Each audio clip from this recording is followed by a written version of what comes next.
Asante. Niweke hapa. Shukrani.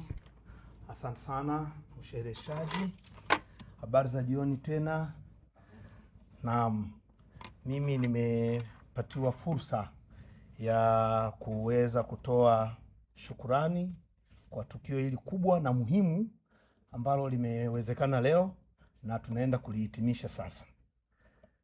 Na makamu mkuu wa chuo anayewakilisha utawala wa chuo, familia ya mwalimu wetu, mzee wetu Chachage, waheshimiwa wageni mliohudhuria hafla hii wote, maprofesa, madaktari, assistant lecturers, TAs, pamoja na mabibi na mabwana. Sisi UDASA tumefurahi sana kwa mara ya kwanza kufanya tukio hili. Na mimi nilikuwa nimeandaa vote of thanks kwa ajili ya kuzungumza na ninyi, lakini nimeona maneno mengi yameshazungumzwa, kwa hiyo sitarudia hapa. Pia nisisahau kuna wabunge wawili humu ndani na waziri mmoja wamekuja kuungana na sisi. Tunashukuru kwa kuja kuungana na sisi kwenye kumkumbuka Mwalimu Chachage. Mimi hapa kuna mtu mmoja nilipokuja mwaka wa kwanza alinifanya kuwa seminar leader wake wa kudumu. Not seminar leader, nilikuwa ni CR. Amekaa pale Mwalimu Rwaitama. Alinifanya niwe CR wake wa kudumu tokea mwaka wa kwanza mpaka nilipoachana na masomo yale mwaka wa pili. Mimi na mambo machache ya kusema kuhusiana na shughuli iliyoendelea hapa leo. Tunashukuru sana kwa niaba ya kamati ya maandalizi, tunashukuru sana kwa ujio wenu, michango mizuri, usikivu na utulivu. Vikao kama hivi siku hizi vimekuwa na wahudhuriaji wachache, na inapofikia mwisho unakuta wengi wamekwisha ondoka, lakini ukiangalia hapa unakuta 80% waliohudhuria bado wapo.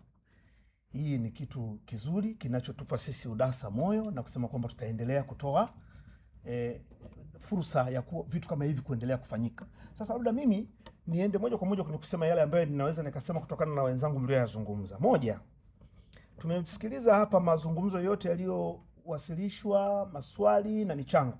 Tumeona hapa Mwalimu Chachage amekumbukwa kwa msimamo wake thabiti ambao ulikuwa hautetereki.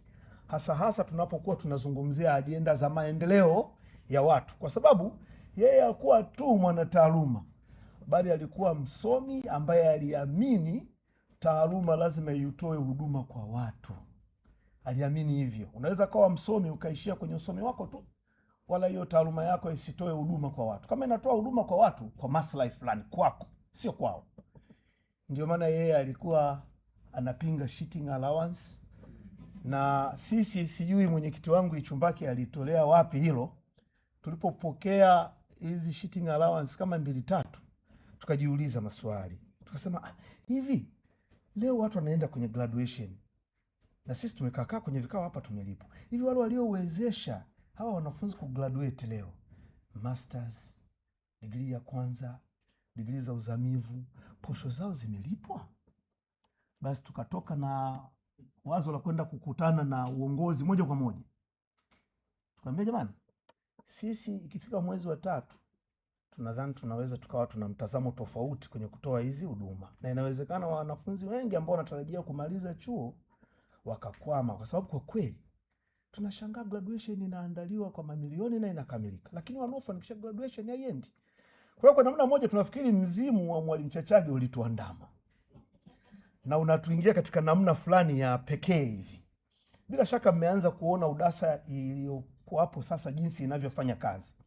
Kuna usiku mmoja mimi nilipigiwa simu na mtu ambaye sio mwanataaluma. Akaniambia, umeona kitu alichotuma mzee Shivji? Nikasema mimi sijaona hicho kitu. Wiki 2-3 zimepita au mwezi hivi. Akaniambia nakutumia hapo sasa hivi. Ilikuwa usiku.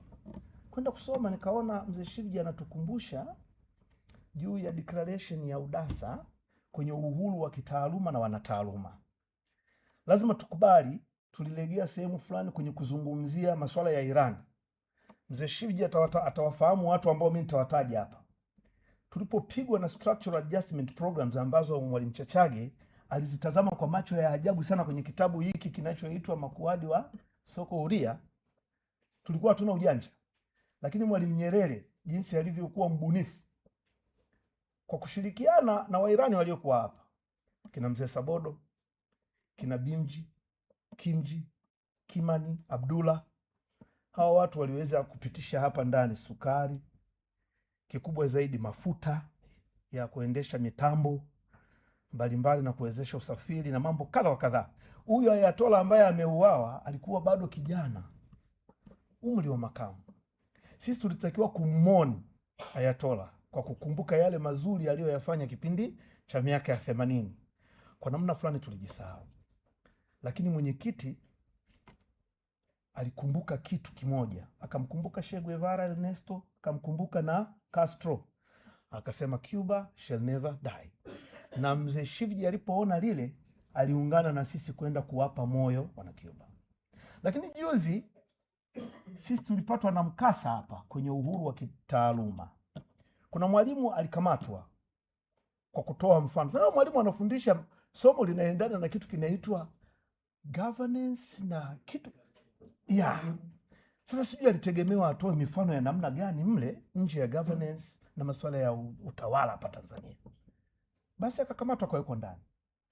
Mimi mwenyekiti akanipigia simu, katibu, tukutane, hebu nenda kamuone mfungwa yule aliyekamatwa mahabusu. Nilienda kwanza kwenye msiba wa mwalimu mwenzetu alifiwa na mama yake. Tulipomaliza kuzika kule jioni ile, nikasafiri nikafika Dodoma. Nilikuwa sijawahi kupita barabara ya kutokea Iringa kwenda Dodoma, nikaiona na nikaona lile bwawa. Lakini siku ya Jumapili asubuhi nikawahi, kwa kukosa uzoefu wa kwenda magereza, nilienda mapema zaidi. Natamani sasa niende nikiwa na kauzoefu, na hata uoga umenitoka kwa haya niliyoyasikia na haya ninayoyatarajia. Kwa hiyo nilikwenda pale nikakaribishwa, na niliulizwa sana, unatokea wapi? Sasa mimi natokea Chuo Kikuu cha Dar es Salaam. Una mahusiano gani na? Sikudanganya. Nikasema mimi mahusiano yangu na huyu ni mwanataaluma mwenzetu, na ameingia kwenye matatizo akiwa ni mwanataaluma. Kwa hiyo nimekuja kumuona na kumtia moyo kama mwanataaluma. Akaniuliza, alichokifanya unadhani ni sahihi? Nikasema hapa ni sehemu ya kuulizwa hilo swali. Wakasema hapana, unajua watu wengi wanamfikiria. Nikasema mimi sidhani kama hii ni sehemu inayotakiwa kuulizwa. Labda ningeulizwa nimeleta nini? Sabuni, chakula au vitu gani? Sasa basi utaendelea, utaingia kule. Kwa hiyo nikapangwa pale, nikapata namba 21. Wengine wakuwa kwenye mstari. Namba 21 ilipofika mimi nikaenda kumuona. Nilipoenda kumuona, nilioongozana nao wengi, manake mnaingizwa mle wengi. Mimi nilibeba vitu kidogo, vitu ambavyo huwa vinasahaulika, mashine za kunyolea ndevu, vitambaa, ndio vitu nilivyobeba. Na nikabeba kitabu. Nilisikia yule bwana ni Mkatoliki, nikamnunulia kitabu kinaitwa Chuo cha Sara. Kilikuwa kinauzwa pale pale jirani. Nikamnunulia Chuo cha Sara. Kwa hiyo nikaingia pale. Nilipofika pale, nilioongozana nao wakasogezwa pembeni. Wakamwambia sogeni pembeni hivi, mwacheni huyu ndani waongee na bwana. Nikashangaa yule mlinzi ana bodyguard. Nakuja na jamaa yuko pale nyuma. Yule mfungwa yule ana bodyguard. Kijana tu hivi, na ukiangalia nywele zake alivyonyoa utaelewa huyu mnyoo huu sio wa kawaida. Na ni mfungwa msafi zaidi kati ya wale waliokuja kuongea na ndugu zao pale. Basi nikazungumza na yule bwana kwa uhuru kabisa. Nikamuuliza, ndugu yangu, sisi tunaona waandishi wa habari wanaandika huku na huko. Mashtaka yako yaliyokuleta hapa ni kitu gani? Sisi wanataaluma wenzako tuelewe. Akasema, bwana mimi sijui. Sitakwenda kwenye details, kesi ipo mahakamani. Lakini nikamwambia, sisi UDASA kwa kazi unayoifanya ya kuinjilisha katika taaluma au ya kutoa dawa kupitia taaluma, tupo pamoja na wewe na tunakutia moyo. Tunasema sisi ambao tunafanya kazi kama hizo hatutarudishwa nyuma na mambo kama haya ambayo yamekukuta wewe. Mwendo wetu sisi utakuwa ni kwenda mbele. Nafikiri umesikia UDASA Dar es Salaam tunavyofanya. Tukiona jambo fulani limetokea katika namna isiyokuwa sahihi, tutaendelea kufanya hivyo, tutalirekebisha. Tukiona mtu fulani anawapelekea watu maagizo au namna ambayo tunaona haifai, tutazingatia sheria, miongozo na taratibu nyingine, tutamnyosha kwa kumwambia ukweli, na tukiona kuna sehemu inahitaji mjadala tutaitana, tutajadili. Kwa hiyo nilimshukuru mwenyekiti na wanaudasa wengine walinituma pia nikamuulize ana shida gani. Nikamwambia kuna shida gani ambayo ungependa sisi ambao bado muda wetu wa kufika hapa haujafikia tukusaidie. Akasema mimi nina tatizo la maji nyumbani kwangu. Nyumbani kwangu maji yamekatwa. Lakini pia nina tatizo la umeme.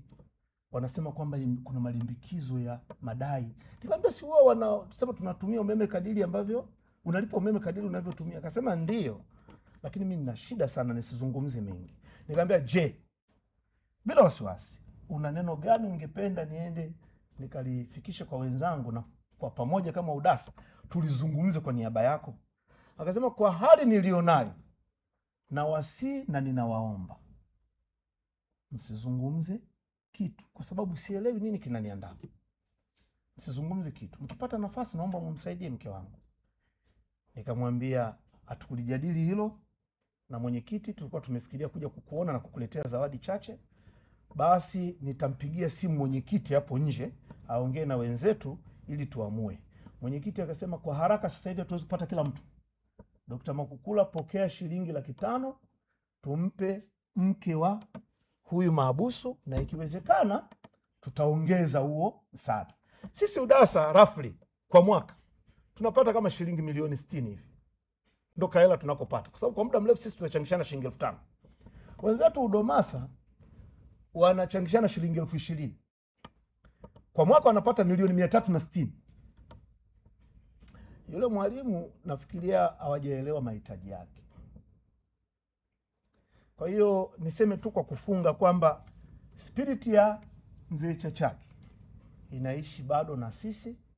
Nafikiria tunafanya yale ambayo waasisi wa UDASA walitarajia UDASA ifanye, na Mzee Chachage akaja ku amplify kwa nafasi yake pale ilipofika wakati wake, na sisi tutajitahidi kufanya yale yanayotarajiwa kwa uhuru kabisa, ili tusiwe kizazi kile ambacho nafikiria sasa hivi kinapigiwa debe. Kuna watu wanalipwa watutukane wasomi. Anaweza akatokea msomi huko hata eleweke amefanya kitu gani, anaweza kuzungumza, tunajumuishwa wasomi wote kwamba ndo ni wahovyo kabisa.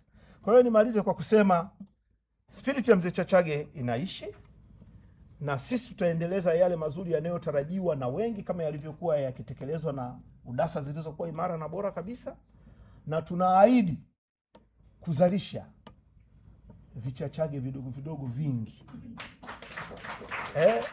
na kuchochea ukuaji wa machachage mengine makubwa makubwa mengi.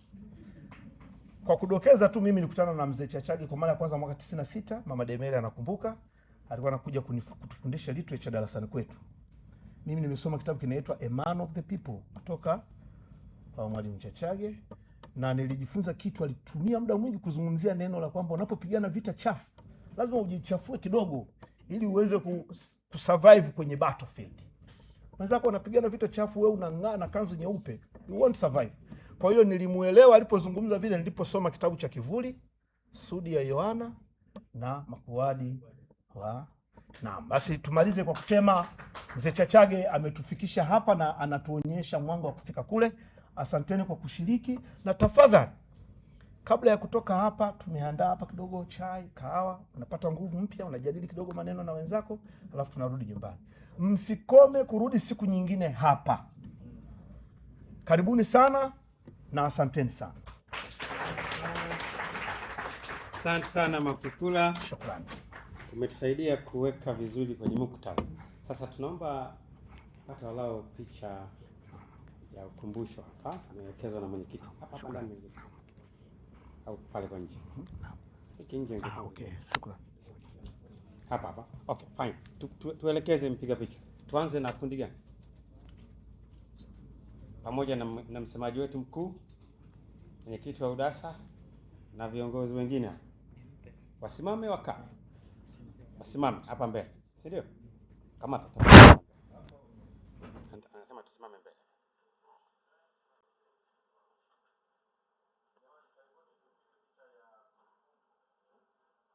tunaanza na hiyo moja ya msemaji na viongozi. Karibu Prof.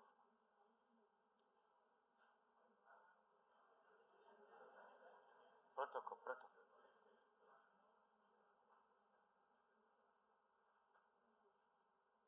Asante sana. Then waongezeke viongozi wengine, si ndio? Naomba hii meza